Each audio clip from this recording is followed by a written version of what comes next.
Hello दोस्तों, I welcome you all in this video. तो यार हम लोग ट्रेडिंग इन द जोन जो बुक है मार्क डगलस के द्वारा, ट्रेडिंग साइकोलॉजी पे बुक ये है, तो इसका समरी कर रहे हैं चैप्टर वाइज। तो अभी तक हमने ऑलरेडी 5 चैप्टर्स की समरी कर रखे हैं। आज हम समरी करने वाले हैं चैप्टर 6 का, जिसका नाम है द मार्केट्स पर्सपेक्टिव। ठीक है, तो इस चैप्टर में मार्केट का पर्सपेक्टिव कैसा है, ठीक है, और हमको किस पर्सपेक्टिव के साथ मार्केट को देखना चाहिए, उसके बारे में मार्क डगलस ने समझाया है। तो फिर मार्क डगलस ये बताते हैं स्टार्ट करते हुए कि देखिए, कोई सा भी एक ट्रेडर होता है, ठीक है, वो अपने कोई सा भी ट्रेड लेते समय रिस्क को डिफाइन करता है। तो जो रिस्क को डिफाइन करता है तो वो जनरली एक टिपिकल ट्रेडर की बात जब भी मैं करूँगा समझ जाना, ये लूजर ट्रेडर की बात कर रहा हूँ, मेजोरिटी ऑफ द ट्रेडर की बात हो रही है। ठीक है, तो जो टिपिकल ट्रेडर होता है वो जब रिस्क डिफाइन करता है ना, वो अफेक्ट होता है, किससे इन्फ्लुएंस्ड होता है, वो उसके पिछले 4, 5, 6, 7 ट्रेड्स के द्वारा इन्फ्लुएंस्ड होता है। जैसे कि मान लीजिए अगर वो कंटिन्यूसली विनिंग ट्रेड में था, ठीक है, और अगर वो 5 विनिंग ट्रेड करने के बाद 6वीं बार अगर ट्रेड ले रहा है तो उसका रिस्क वो थोड़ा सा बढ़ा देगा, क्योंकि उसको लगेगा विन हो रहा है, इसकी वजह से क्वांटिटी साइज़ बढ़ा देगा। सिमिलरली अगर वो कंटिन्यूसली लॉसेस में जा रहा था कुछ टाइम के लिए तो अपने क्वांटिटीज़ को कम कर देगा, क्योंकि कहीं ना कहीं सबकॉन्शियस माइंड में उसके है फियर, उसको लगेगा कि रिजल्ट नेगेटिव हो सकता है। तो इस प्रकार से वो जो प्रीवियस कुछ ना कुछ ट्रेड्स होते हैं उसके आधार पे अपना रिस्क को डिफाइन करते हैं। जबकि जो एक सक्सेसफुल ट्रेडर और बेस्ट ट्रेडर्स होते हैं वो ऐसा नहीं करते हैं। ठीक है, उनके लिए सिर्फ नाउ मोमेंट, जो करंट मोमेंट होता है वो इम्पॉर्टेंट होता है, वो पिछले मोमेंट से उनको फ़र्क नहीं पड़ता है।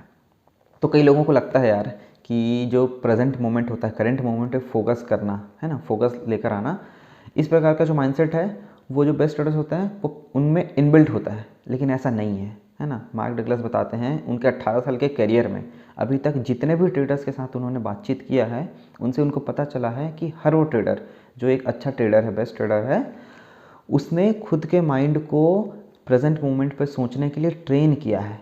वो इनबिल्ट कभी नहीं था, बल्कि उन्होंने ट्रेन किया है। तो बस इस चैप्टर में हम यही सब डिस्कस करने वाले हैं कि कैसे एक ट्रेडर को करंट मोमेंट, प्रेजेंट मोमेंट पे सोचना है। ठीक है, तो जो फर्स्ट सब पार्ट इस चैप्टर का वो है द अनसर्टेनिटी प्रिंसिपल। ठीक है, इस सब पार्ट में मार्क डगलस ने समझाया है कि मार्केट में कंप्लीटली पूरा अनसर्टेनिटी प्रेजेंट है। ठीक है, किसी भी मोमेंट पे अनसर्टेनिटी प्रेजेंट है, कुछ भी हो सकता है मार्केट में, हमको इस चीज़ को एक्सेप्ट करना पड़ेगा। वो कुछ कुछ चीज़ें बता रहे हैं कि अगर आपको एक सक्सेसफुल ट्रेडर होना है ना, तो कुछ कुछ एबिलिटीज़ आपके पास होनी चाहिए। जैसे कि फर्स्ट, कि आपको without any kind of fear या फिर विदाउट ओवर कॉन्फिडेंस आपको ट्रेड करना आना चाहिए, है ना। ओवर कॉन्फिडेंस इसलिए नहीं, क्योंकि अगर आप कॉन्फिडेंस, आपके अंदर ओवर कॉन्फिडेंस है तो आप क्वांटिटी साइज इंक्रीज कर सकते हैं, आप ज़्यादा रिस्क ले सकते हैं। सिमिलरली अगर आपके अंदर फियर है तो आप अपना क्वांटिटीज़ को कम करेंगे, फियर में आप अच्छे से डिसीजन नहीं ले पाएंगे। तो फर्स्ट एबिलिटी आपके अंदर होनी चाहिए। सेकेंड एबिलिटी, कि आपको मार्केट को परसीव करना है जैसा मार्केट फ्लो हो रहा है उसके हिसाब से। यही बता रहे हैं कि हम जैसा सोच रहे हैं वैसे परसीव नहीं करना है मार्केट को, बल्कि मार्केट जैसा शो कर रहा है हमको वैसे ही परसीव करना है मार्केट को। थर्ड चीज़ बता रहे हैं कि हमको हमारा कंप्लीट फोकस किस पे रखना है, नाउ मोमेंट अपॉर्चुनिटी पे। मतलब अभी जो प्रेजेंट मोमेंट है मार्केट पे, हमको हमारा फोकस उस पर ही होना चाहिए, प्रीवियस जो हमारा एक्सपीरियंस है उससे अफेक्ट नहीं होना चाहिए। और जो फोर्थ चीज़ बता रहे हैं कि स्पॉन्टेनियसली एंटर द जोन। तो मैं जोन को आगे बताऊंगा कि क्या चीज़ को वो जोन डिफाइन कर रहे हैं। ठीक है, तो फिर इस सब पार्ट में क्या बताएं, अनसर्टेनिटी। वो बताते हैं कि अनसर्टेनिटी हर जगह है मार्केट में। मार्क डगलस ये बताते हैं कि जो बेस्ट ट्रेडर्स है ना, वो इस चीज़ को अपने माइंड में घुसा चुके हैं कि हाँ, मार्केट में अनसर्टेनिटी है और किसी भी वक्त कुछ भी हो सकता है। और ये इनका जो ये थॉट प्रोसेस है कि अनसर्टेनिटी अवेलेबल है मार्केट में, ये इतना स्ट्रॉन्ग है कि वो किसी भी मोमेंट पे उनका जो पास्ट प्रीवियस एक्सपीरियंस से कुछ भी चीज़ों को अफेक्ट ही नहीं करता है ना। कि मान लीजिए उन्होंने पिछला ट्रेड लूजिंग किया हुआ है और ये ट्रेड भी थोड़ा बहुत उसी जैसे बिहेव कर रहा है, तो उससे उनको अफेक्ट नहीं होने वाला है, क्योंकि उनको पता है मार्केट अनसर्टेन है और वो सिर्फ नाउ मोमेंट अपॉर्चुनिटी पे फोकस करना जान चुके हैं। इस प्रकार से उन्होंने अपने माइंड को ट्रेन किया है। वो लोग, इस बेस्ट ट्रेडर्स जो हैं, वो इस बात को समझ चुके हैं कि हमको खुद को मार्केट के सामने अवेलेबल रखना है जब भी मार्केट हमको कुछ अपॉर्चुनिटीज़ प्रोवाइड करती है। ऐसा नहीं कि हमको हर टाइम कुछ ना कुछ मार्केट में खोद के निकालना है, बल्कि हमको अपॉर्चुनिटीज़ ढूंढनी है और जब मार्केट हमको अपॉर्चुनिटीज़ प्रोवाइड करेगी तो हमको बस उस टाइम पे खुद प्रेजेंट रहना है। एक एग्जांपल लेते हुए मार्क डगलस ये बता रहे हैं कि मान लीजिए आप किसी ट्रेड में हैं, ठीक है, आप किसी ट्रेड में आपने सोचा कि वो ट्रेड ऊपर के साइड जाने वाली है, ठीक, लेकिन वो हल्का सा नीचे के साइड मूव करने लगती है और वो आपने जो सोचा है उस डायरेक्शन के अगेंस्ट मूवमेंट करने लगती है। लेकिन हमारा माइंड कुछ इस प्रकार से है कि हम अनसर्टेनिटी को समझते नहीं अच्छे से, हम इस चीज़ को एक्सेप्ट नहीं कर पाएंगे। हमको हमने सोचा कि मार्केट ऊपर जाएगा, ये गया तो हमको बहुत अच्छा फील हुआ। फिर जैसे ये मोमेंट आया हम थोड़ा सा दुखी हुए। फिर जैसे ही हल्का सा अप मोमेंट आता है हमको लगता है कि हाँ हमने जो सोचा है वो सही हो रहा है, लेकिन वो उसके कुछ मिनट के बाद फिर से वापस अपने ट्रेंड कंटिन्यू करता है। हमने सोचा था ये होने वाला है, लेकिन मार्केट कुछ ऐसा करके क्लियरली डाउन ट्रेंड का प्राइस एक्शन बनाता है। लेकिन जब तक कि हम उस ट्रेड में हैं, है ना, हमने ऊपर साइड की ट्रेड लिया, मार्केट नीचे जा रहा है, लेकिन हमको ये चीज़ उस टाइम दिखेगी नहीं जब हम ट्रेड में हैं, तो क्योंकि हम उस अनसर्टेनिटी को एक्सेप्ट ही नहीं करते हैं। लेकिन हम जैसे ही उस ट्रेड से एग्जिट करते हैं तो हमको क्लियरली चार्ट पैटर्न में दिखाई देगा कि मार्केट वो क्लियरली डाउन ट्रेंड बना रहा था, लेकिन हम अप साइड में ट्रेड लेकर बैठे हुए थे। तो यही चीज़ वो बता रहे हैं कि जो एक टिपिकल ट्रेडर होता है वो अनसर्टेनिटी को एक्सेप्ट ही नहीं कर पा रहा है कि मार्केट कुछ भी मूवमेंट कर सकती है। अनसर्टेनिटी को डिफाइन करते हुए मार्केट एनालिस्ट ये भी बताते हैं कि देखिए, ठीक है, आपके पास कुछ एज है। एज ये है कि आप जब मार्केट आपको अपॉर्चुनिटीज़ प्रोवाइड करिए तो आप उस अपॉर्चुनिटीज़ को आइडेंटिफाई कर सकते हैं। आपका कुछ एज है, मतलब ये मार्केट एनालिसिस आप अच्छा करते हैं, वो आपका एज है। उसके थ्रू आप कुछ अपॉर्चुनिटीज़ को समझ पा रहे हैं कि हाँ ये अपॉर्चुनिटीज़ हैं, ठीक है। तो उस अपॉर्चुनिटीज़ में जो मिल रही है उसमें आप एंटर करेंगे तो ज़रूरी नहीं है कि आपने जो सोचा है वो ही आपको रिजल्ट मिलने वाला है। यही होती है अनसर्टेनिटी। हाँ, आपने अपॉर्चुनिटीज़ ढूंढा, हो सकता है कि आपके डायरेक्शन में वो ट्रेड चले जाए और ये भी हो सकता है कि वो आपके अगेंस्ट में ट्रेड चले जाए। लेकिन अगर आप इस कॉन्सेप्ट को समझते हैं कि मार्केट में अनसर्टेनिटी प्रेजेंट है, तो फिर अगर इवन अपॉर्चुनिटीज़ को ग्रैब करने के बाद भी अगर वो आपके अगेंस्ट में ट्रेड जाती है तो आपको कुछ दिक्कत नहीं होगी, आप अपने लॉसेस को कट करके वहाँ से निकल जाएंगे। जो बेस्ट ट्रेडर्स होते हैं वो इस चीज़ों को समझते हैं कि अपॉर्चुनिटीज़ को आइडेंटिफाई करने का मतलब ये कतई नहीं होता है कि हम अपने प्रॉफिट को पे स्टैंप लगा रहे हैं, ठीक है। हमने बस अपॉर्चुनिटीज़ को आइडेंटिफाई किया है, लेकिन अनसर्टेनिटी प्रेजेंट है। हाँ, हो सकता है कि हमारे फेवर में जाए, हमारे अगेंस्ट में जाए, लेकिन अगर हम अपॉर्चुनिटीज़ को आइडेंटिफाई कर रहे हैं तो ऑड्स हमारे फेवर में है। हाँ, हो सकता है कि 10 में से 3-4 बार हम रॉन्ग हो सकते हैं, लेकिन जो 5 से 6-7 बार होंगे हम करेक्ट होंगे, तो यही ऑड्स हमारे फेवर में रहेंगे। इस चीज़ को एक सक्सेसफुल ट्रेडर, बेस्ट ट्रेडर समझता है, जबकि जो टिपिकल जो लूज़र ट्रेडर होता है वो इस चीज़ों को नहीं समझता है। अब यहाँ पर जोन को डिफाइन करते हुए मार्क डगलस बताते हैं कि देखिए, ट्रेडिंग करियर में कुछ ऐसा फेज़ भी आता है कि जब आपका जो माइंड है और जो मार्केट है वो टोटली सिंक हो जाता है, कि मार्केट जैसे मूवमेंट कर रहा है आपका माइंड भी क्लियरली वैसे ही सोचता रहता है ना। और आप जो मार्केट में एक जैसे सोचने वाले लोग हैं ना, आप भी उस कैटेगरी में चले जाते हैं और टोटली आप मार्केट और आपका माइंड सिंक हो जाता है। तो जब ये फेज़ आता है उसी फेज़ को वो कहते हैं जोन, है ना, उस जोन में एंटर करना। तो आप सोचेंगे ये पॉसिबल कैसे है, तो आप जरा एग्जाम्पल को देखिए इस प्रकार की चीज़ों को। आपने कभी मछलियों के ग्रुप को देखा होगा पानी में, है ना, बहुत छोटे छोटे मछलियाँ जब एक साथ मूवमेंट करती है तो आपने देखा होगा अगर 50-100 मछलियाँ भी हैं ना तो वो अपना रास्ता एक साथ ही बदलती हैं। अगर जा रही जन को पीछे भी आना है तो सभी के 50 के 50 मछलियाँ एक साथ पीछे आती हैं। वैसे ही जो पक्षियों का झुंड रहता है ना, बहुत सारे अगर आकाश में देखोगे वो एक डायरेक्शन में ही जाती है, एक साथ ही मूव करती है। चाहे वो पीछे भी जाए तो भी एक साथ ही मूव करेंगे, साइड में जाए तो भी एक साथ ही मूव करेंगे। लेकिन कैसे? क्योंकि वो एक प्रकार के जोन में है। वो जितने भी अगर 50 पक्षियाँ भी उड़ रही हैं तो 50 का माइंड एक जैसा सिंक है। तो फिर अगर आप जब भी जोन में होंगे तो आपका भी माइंड और मार्केट एक जैसा सिंक हो जाएगा। अब ये जो जोन में आना है ये काफ़ी मुश्किल काम है। हाँ, मुश्किल काम तो है। अब ये जोन में आने के लिए हम इसको प्लान नहीं कर सकते, ठीक है। जोन में हम प्लान नहीं कर सकते, बस हम ये कर सकते हैं कि हम अपने दिमाग को कुछ इस प्रकार से स्ट्रक्चर्ड करें, शेप करें कि हम बस जो नाउ मोमेंट अपॉर्चुनिटी है ना उसमें खुद को अवेलेबल रखें। जो मार्केट जैसा प्रोवाइड करे अपॉर्चुनिटीज़, अगर हम उस प्रकार से सोचेंगे तो हो सकता है कि हमारा माइंड और मार्केट सिंक हो जाए। मार्क डगलस ये बताते हैं कि जो फर्स्ट स्टेप है कि जिसमें आप अपने माइंड और मार्केट को सिंक करेंगे और एक अच्छे ट्रेडर की तरह सोचेंगे, उसका पहला स्टेप ये है कि आप एक्सेप्ट करेंगे कि ट्रेडिंग की रियलिटीज़ क्या है ना, ट्रेडिंग साइकोलॉजीज़ की रियलिटीज़ क्या है। बहुत सारे लोग जो मार्केट में आते हैं वो इस चीज़ को एक्सेप्ट नहीं कर पाते हैं, और बहुत कम ही लोग ऐसे होते हैं जो ना एफर्ट और कीमती समय देते हैं इस बात को समझने के लिए कि असली ट्रेडर होने का मतलब क्या है, ठीक है। कई लोगों को ऐसा लगता है कि अगर वो एक अच्छे एनालिस्ट है ना, उसको अच्छे एनालिसिस करना आता है तो एक अच्छा ट्रेडर बन सकता है, लेकिन ये कतई भी सही नहीं है, ऐसा मार्क डगलस का कहना है। मार्क डगलस ये एग्जांपल देते हुए बताते हैं कि देखिए, अगर आप कहीं फॉरेन कंट्रीज़ में जा रहे हैं या फिर किसी भी दूसरे जगह में जा रहे हैं, दूसरे लोकेशन में जा रहे हैं, तो आप सबसे पहले क्या करेंगे, उस लोकेशन में किस प्रकार की चीज़ें चलती है उसको आप समझने की कोशिश करेंगे, ठीक है। आप वहाँ के लोकल कंडीशन से फेमिलराइज होने की ट्राई करेंगे। आप ट्राई करेंगे यहाँ पे किस टाइप का ट्रेडिशन चलता है। इसका मतलब आप वहाँ पर अडेप्ट करने के लिए वहाँ की चीज़ों को समझने की कोशिश करेंगे। सिमिलर चीज़ें ट्रेडिंग में भी अप्लाई होती है। अगर आप मार्केट में आ रहे हैं तो आपको मार्केट के हिसाब से खुद को अडेप्ट करना पड़ेगा।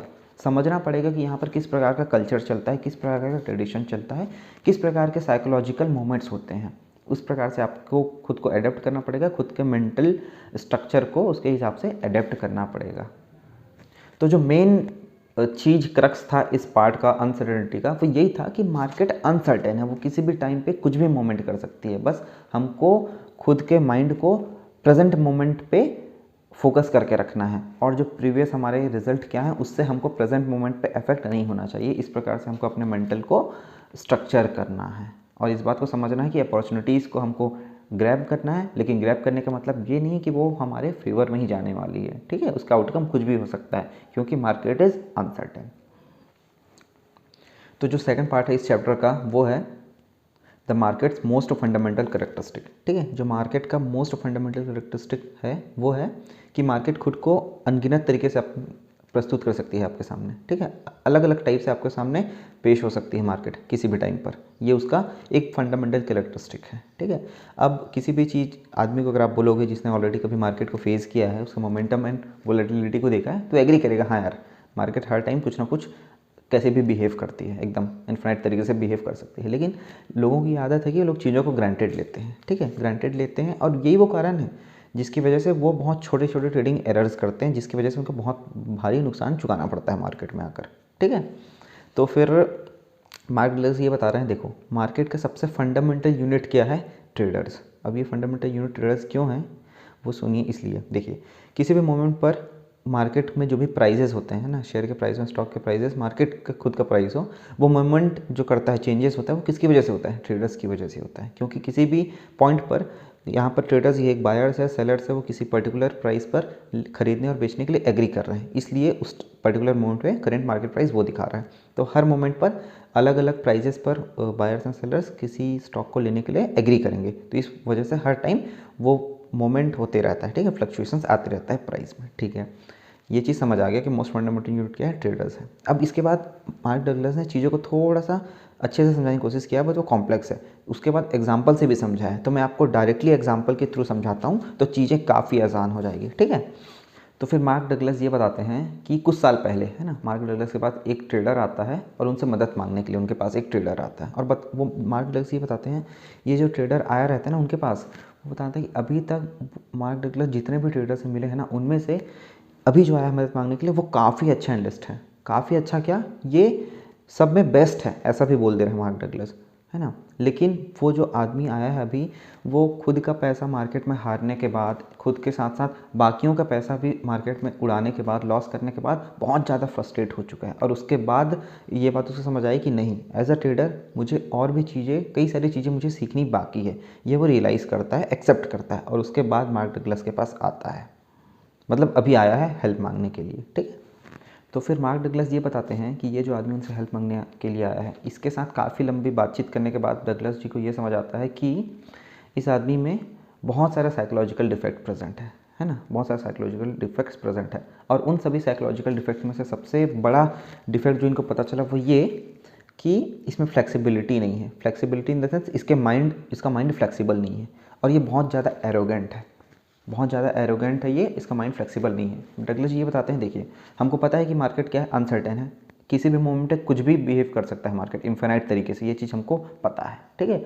और अगर हमको पता है मार्केट अनसर्टेन है, तो हमारा माइंड भी उतना फ्लेक्सिबल होना चाहिए कि किसी भी मोमेंट पे हमारा जो सोच है उसको मोड़ सके, इधर से उधर मूवमेंट कर सकें। तो वो कब आएगा, जब हम फ्लेक्सिबल होंगे तो। लेकिन ये जो ट्रेडर उनके पास अभी आए हैं बहुत ज़्यादा एरोगेंट है। और वो ये भी बताते हैं मार्क डगलस कि जब वो उनके पास आया, मार्क डगलस के पास, है ना, तो वो लर्निंग के बजाय इतना ज़्यादा डेस्परेट है पैसे कमाने के लिए कि अगर मैं उसको कुछ भी तरीके बताऊंगा ना तो वो कुछ भी मानने के लिए तैयार है, बस उसको पैसे चाहिए। तो इतना ज़्यादा डेस्परेट है। तो इस प्रकार के साइकोलॉजिकल डिफेक्ट इस आदमी में मार्क डगलस को पता चली।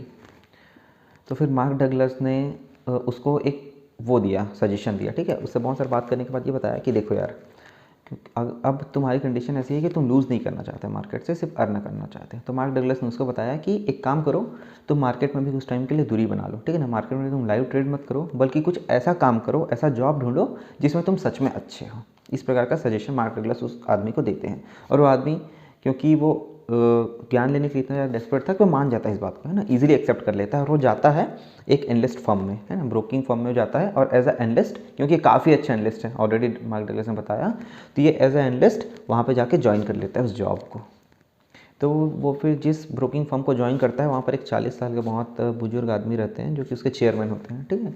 तो वो उतने ज़्यादा अच्छे टेक्निकल एनालिसिस में नहीं थे, उतने अच्छे नहीं थे, क्योंकि उनको कभी ज़रूरत ही नहीं पड़ी, विदाउट उतने अच्छे एनालिस्ट नहीं थे, उसके बावजूद भी वो प्रॉफिट कर रहे थे और उनको ऐसा फील नहीं हुआ कभी। तो एक बार क्या हुआ कि ये जो न्यूली हायर्ड एनालिस्ट था उसको वो जो उसके चेयरमैन थे वो एक दिन बुलाते हैं कि चलो यार तुम नए आए हो, बहुत अच्छे एनालिस्ट हो, तो चलो मेरे को कुछ टेक्निकल एनालिसिस सिखा दो।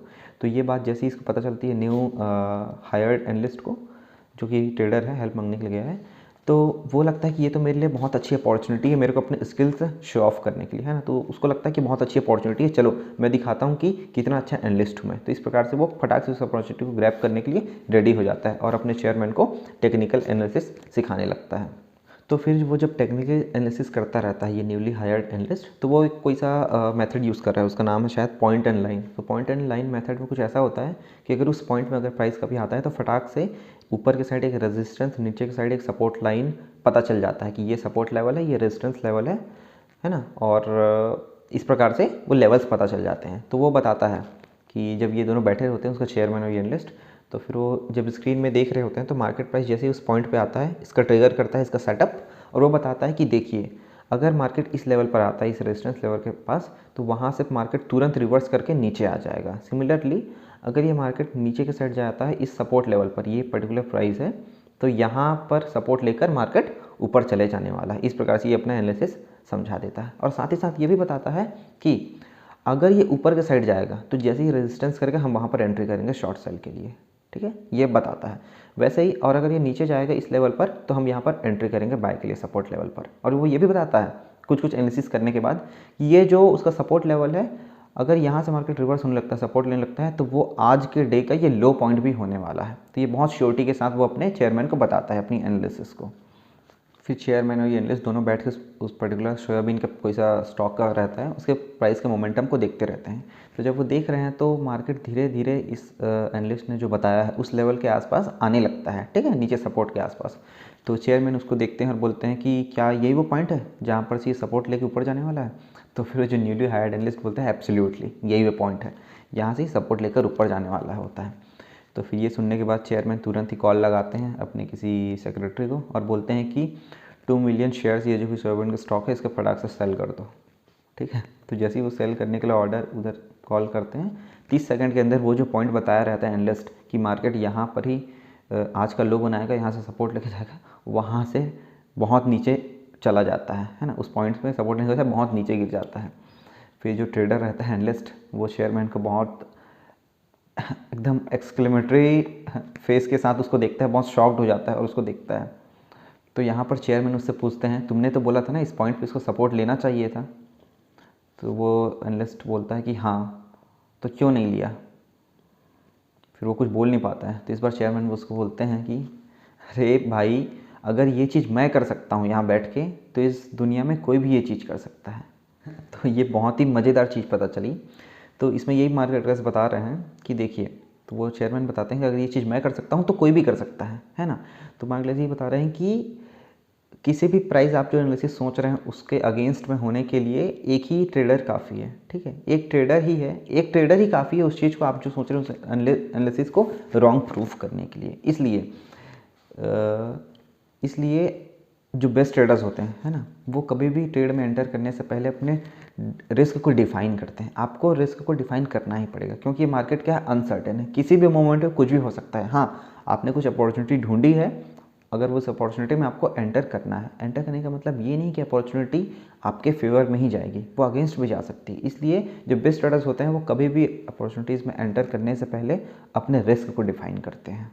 मार्क डगलस ये बताते हैं कि आप कितना भी अच्छा एनालिसिस क्यों ना कर लें, ठीक है ना, वहाँ पे कहीं ना कहीं कुछ ना कुछ हिडन वेरिएबल्स होंगे ही जो कि आपके एनालिसिस के अगेंस्ट हो रहे होंगे। और जो बेस्ट ट्रेडर्स होते हैं वो इस बात को एक्सेप्ट करते हैं, इसलिए वो क्योंकि जानते हैं कि हम जो सोच रहे हैं वो 100% ट्रू नहीं हो सकता, वो कुछ भी हो सकता है, अगेंस्ट इसके जा सकता है। इस वजह से वो अपने रिस्क को पहले डिफाइन कर लेते हैं। जबकि जो टिपिकल ट्रेडर होता है, लूज़र ट्रेडर, वो इस चीज़ को जस्ट अपोजिट करता है है ना, उसके हिसाब से वो जो चीज़ें उसको दिख रही वही चीज़ें होती हैं, और जो चीज़ें उसको नहीं दिख रही वो उसके लिए एग्जिस्ट ही नहीं करती।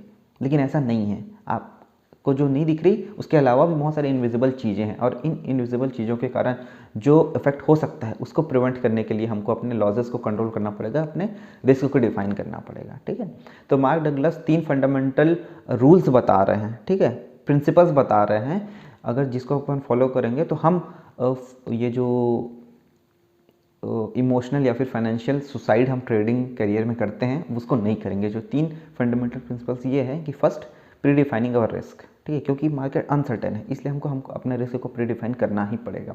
सेकंड में बोलते हैं कि कटिंग अवर लॉसेस, ठीक है, हमने डिफाइन किया है कुछ रिस्क को, हमारे कुछ अपॉर्चुनिटीज़ को हमने एंटर किया, उसको परसीव करने के बाद हमारे अगेंस्ट जा रहे हैं तो हमको अपने लॉसेस को कट करके वहाँ से निकल जाना पड़ेगा, क्योंकि हमको ये एक्सेप्ट करना पड़ेगा, हाँ हमने जो एनालिसिस किया है वो गलत हो चुका है। एंड थर्ड चीज़ बोलते हैं कि एक अच्छा तरीका प्रॉफिट बुक करने का, ठीक है। तो अगर ये 3 प्रिंसिपल आपके पास हैं तो आप फाइनेंशियली व इमोशनली ट्रेडिंग करियर में सुसाइड नहीं करने वाले हैं। तो दोस्तों ये जो 2 सब पार्ट्स थे इस चैप्टर के वो यहाँ पर एंड होते हैं। फर्स्ट सब पार्ट ये था कि अनसर्टेनिटी, जहाँ पर बता रहे थे कि मार्केट में हर चीज़ अनसर्टेन है, ठीक है, आपको बस प्रेजेंट मोमेंट पे फोकस करना है, अपॉर्चुनिटीज़ जो मार्केट प्रोवाइड करी है उसको लिए खुद को प्रिपेयर रखना है और वो अपॉर्चुनिटीज़ को ग्रैब करना है। लेकिन इसका मतलब ये कहता ही नहीं है कि उस अपॉर्चुनिटीज़ को ग्रैब करने के बाद आपको सक्सेस की गारंटी मिल जाएगी। बस अपॉर्चुनिटीज़ को ग्रैब करेंगे तो ऑड्स आपके फेवर में रहेंगे, लेकिन क्योंकि मार्केट अनसर्टेन है तो किसी भी डायरेक्शन में मूवमेंट कर सकती है। ये चीज़ उसको फर्स्ट सब सेक्शन में बताया था। सेकंड सब पार्ट इस चैप्टर का था कि मार्केट का मोस्ट फंडामेंटल कैरेक्टरिस्टिक ये है कि वो मार्केट खुद को इन्फिनिट तरीके से आपके सामने प्रेजेंट कर सकती है। इसका मतलब ये है कि किसी भी मोमेंट पे अगर आप कुछ सोच रहे हैं वो 100% ट्रू नहीं है, वो उसके अगेंस्ट में जाने के पूरे चांसेस हैं। इसलिए जब भी हम उस ट्रेडर का एग्जांपल लेते हुए बता रहे थे कि हम कुछ भी एनालिसिस करते हैं, है ना, कुछ अपॉर्चुनिटीज़ को ग्रैब करते हैं, 100% श्योर नहीं हो सकते, मार्केट किसी भी डायरेक्शन में मूव कर सकती है। इसलिए जो 3 फंडामेंटल स्टेप हमको एक इमोशनल एवं फाइनेंशियल सुसाइडल से बचाएंगे वो ये है कि हमको अपने रिस्क को प्री डिफाइन करना पड़ेगा, ठीक है, इस बात को जानते हुए कि अनसर्टेन है मार्केट। सेकंड चीज़ ये बता रहे हैं कि अगर मार्केट हमारे एनालिसिस के अगेंस्ट जा रही है हमको इसको एक्सेप्ट करना पड़ेगा और लॉसेस को कट करना पड़ेगा, मतलब कम लॉसेस को एक्सेप्ट करना पड़ेगा। तीसरी चीज़ ये बता रही है कि अगर हम किस चीज़ में एनालिसिस किए हैं और अपॉर्चुनिटीज़ को हम ग्रैब कर रहे हैं और वो हमारे डायरेक्शन में जा रहा है तो हमारे पास एक पर्टिकुलर सेटअप होना चाहिए, पर्टिकुलर मेथड होना चाहिए प्रॉफिट को ग्रैब करने का, ठीक है, क्योंकि प्रॉफिट ही हमको एट लास्ट मार्केट से चाहिए। तो इस प्रकार से ये चैप्टर यहाँ पर एंड होता है। मैं आशा करता हूँ कि चीज़ों को कुछ आप लोगों को सीखने को मिला होगा। हाँ, क्योंकि ये वीडियो 20 मिनट में मैं समझाता हूँ किसी चैप्टर को, तो ज़रूरी नहीं है कि हर चीज़ें आपको पता चले, बट मैं ट्राई करता हूँ कि जो मेन क्रक्स है किसी चैप्टर का, है ना, जो इंपॉर्टेंट चीज़ें हैं वो आप लोगों को डिलीवर कर सकूँ। तो आप लोगों का ये कंटेंट पसंद आया है प्लीज़ लाइक करें, कमेंट करके मुझे बताइए कि अगर आपको पसंद आया है नहीं आया है, ठीक है। और इसी प्रकार से मैं नेक्स्ट वीडियो लाता रहूँगा। चैनल को सब्सक्राइब करके अपना प्यार बरसाते रहें मुझ पर। Thank you so much, bye bye.